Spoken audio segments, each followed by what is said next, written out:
其實我真係好想拍開箱片嘅，但係咧我係拍唔到啊！點解啊？點拍咧？啊？點拍啊？你問我點拍啊？我鋪好晒張布啊！我想拍啊！對唔住啊，Sennheiser，我拍唔到啊！啲貓太可愛，搞到全部都係毛，點拍？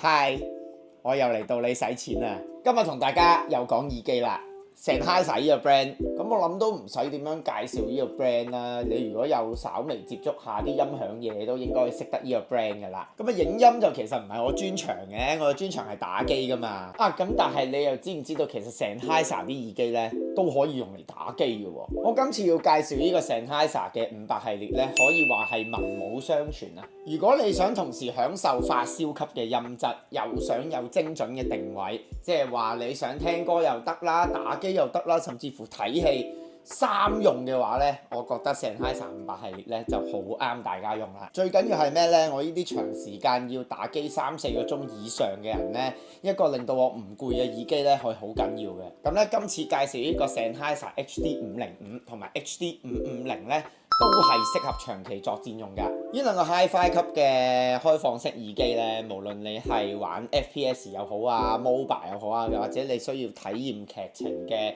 玩家都好啦。喂，做乜嘢啊？拍緊片㗎喎。咁呢兩個耳機嗰個細膩嘅空間感啦、清晰嘅腳步聲啦，你唔好阻住我拍片先得㗎。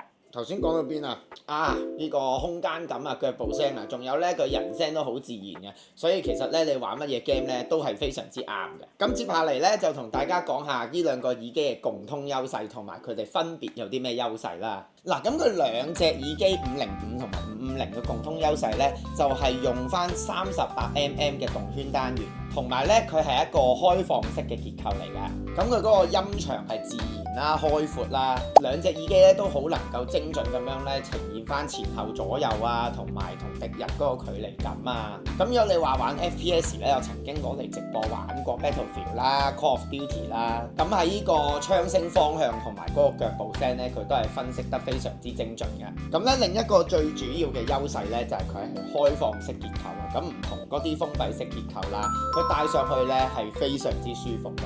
咁佢嗰個耳機嘅面呢，就係用海綿嚟到做設計嘅。咁我自己呢，係 prefer 用海綿嘅耳機多啲嘅。咁啊，唯一缺點就係黐貓毛啦。咁但係佢比起蛋白皮呢，攞嚟長時間作戰係戴得更加之舒服啦，透氣度亦都非常之高啦。咁有時我都要聽外界嘅聲音，甚至乎係要聽自己把聲嘅，因為我要做直播啊嘛。咁啊，戴3-4個鐘以上呢，我都冇任何嘅唔舒服嘅感覺㗎。咁呢，雖然佢係開放式嘅耳機喎，但係佢嗰個夾力咧都係啱啱好㗎。咁你無論點樣喐咧，其實佢都揈唔到出去嘅。兩個耳機咧都係呢種開放式結構㗎啦。咁呢兩隻耳機個重量都差唔多嘅，大概237g啦。咁佢輕量級嘅設計啦，再加埋佢個夾力啱啱好啦，所以我自己係真係幾中意呢隻耳機嘅。咁同埋佢個調音咧就係啱啱好，中性自然嘅，中頻嘅人聲咧都幾突出嘅，同埋一啲環境音，例如啲沙沙石石風啊、雨水啊嗰啲。咁我試過攞嚟玩呢個羊蹄戰鬼嗰啲，個感覺都幾好嘅。咁佢哋個共通嘅優勢講完啦，我哋講下佢嗰個每隻耳機佢有咩獨立優勢啦。咁首先講下我手上嘅呢一隻505先啦。如果外觀嚟講咧，505係有金色同埋銅色嘅，咁啊嗰個顏色上面咧會比較突出少少。不過Sennheiser都係用呢個沉實平穩嚟到做呢個主打㗎啦。咁所以咧你嗰個耳機咧唔會話好誇張嘅，咁但係呢一啲沉實咧都係我中意嘅元素嚟嘅。咁咧505呢個耳機咧會比較容易推動啲嘅，佢嗰個阻抗大概120左右嘅啫。咁譬如你話用一般嘅主機板插呢個3.5mm 輸出咧都夠晒推㗎啦。譬如你出街聽歌用啲手提嘅 DAC 啊嗰啲，咁都好容易就推得喐㗎啦。如果你係入門級嘅耳機用家嘅話咧，我覺得505會比較推你多啲嘅。咁咧頭先都講過啦，佢嗰個中頻會比較突出嘅。咁喺低頻方面嗰啲爆炸聲啊、引擎啊嗰啲聲音咧都夠力嘅，咁亦都唔會話好蒙埋一嚿嘅。因為我攞嚟玩個槍 game Battlefield 嗰啲坦克聲啦、grenade 聲啦，其實佢爆出嚟嗰個音效都叫做幾清晰㗎。咁我覺得佢係會比較重視人聲嗰一方面嘅，因為中頻係真係聽得幾突出嘅。咁我會推崇攞嚟玩啲 RPG game。咁但係如果你話玩最近嘅33號遠征隊啊、羊蹄戰鬼嗰啲比較沉浸式嘅遊戲呢，505會正啲嘅。嗱，咁我哋呢個505啊介紹完啦，介紹下佢個孖生兄弟550啦。嗱，550嘅顏色咧更加之沉實啦，就係純黑色嘅設計，有少少銀色嘅外邊啦。咁咧550咧會更加高階嘅，就偏向更加高嘅解釋度。咁佢嗰個音場係更加之開闊嘅，咁適合一啲更高要求嘅玩家嘅。咁佢嗰個聲音會再拉開啲啦，嗰個前後左右嘅分辨咧會更加清楚嘅。喺啲大型地圖，譬如你玩緊一啲大型戰場嘅話咧，嗰個嘅聲音距離感咧更加容易掌控。咁如果講到高頻嘅話咧，佢嗰個延伸力會更加之勁嘅，一啲環境嘅殘響啊、腳步嘅細節啊，你會聽得入耳多啲嘅。咁我會話咧，佢係屬於對於玩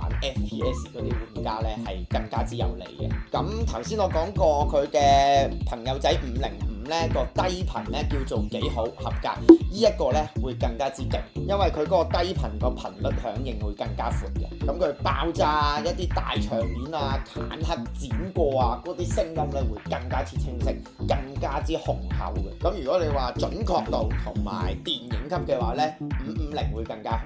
咁不過咧佢有個缺點仔嘅，就係佢嗰個推力咧要更加大，因為佢個阻抗係去到150㗎。咁你可能要用個勁啲嘅 DAC 啦、耳礦啦，去到推喐隻耳機嘅。哎呀！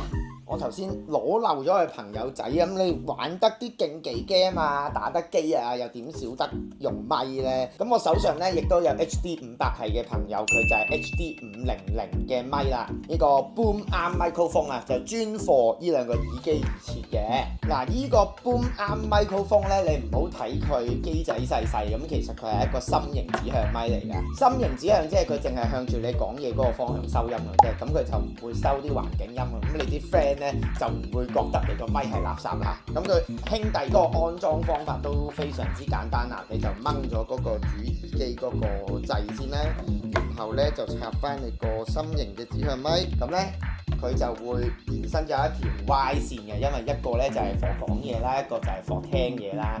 咁我哋就已經完成咗佢個安裝咧，就可以用呢個心形嘅指向咪噶啦。咁咧你外來嗰啲風扇啊、環境嘅噪音咧就唔會收到入去嗰個咪裏面嘅，因為心形啊嘛，單向嘅，唔會俾我喺 Discord 鬧你啊！如果你用咗呢個咪啊，我哋有啲自私嘅玩家咧，就成日有嗰啲稱作 keyboard 聲好嘈噶嘛，呢個咪應該有效抑制佢哋嘅。好啦，咁最後咧都做翻個總結啦。Sennheiser 嘅500系列咧真係幾俾到驚喜我㗎，因為本身咧我都冇諗過哦，原來 Sennheiser 嘅耳機咧都係可以攞嚟打機嘅喎，一隻攞嚟玩 RPG，一隻攞嚟玩 FPS， 再加埋佢嘅 HD 500嘅 Boom Arm 咪啦，佢呢個耳機咧係解決晒聽歌啦、打機啦、語音啦，我好中意佢個朵啊！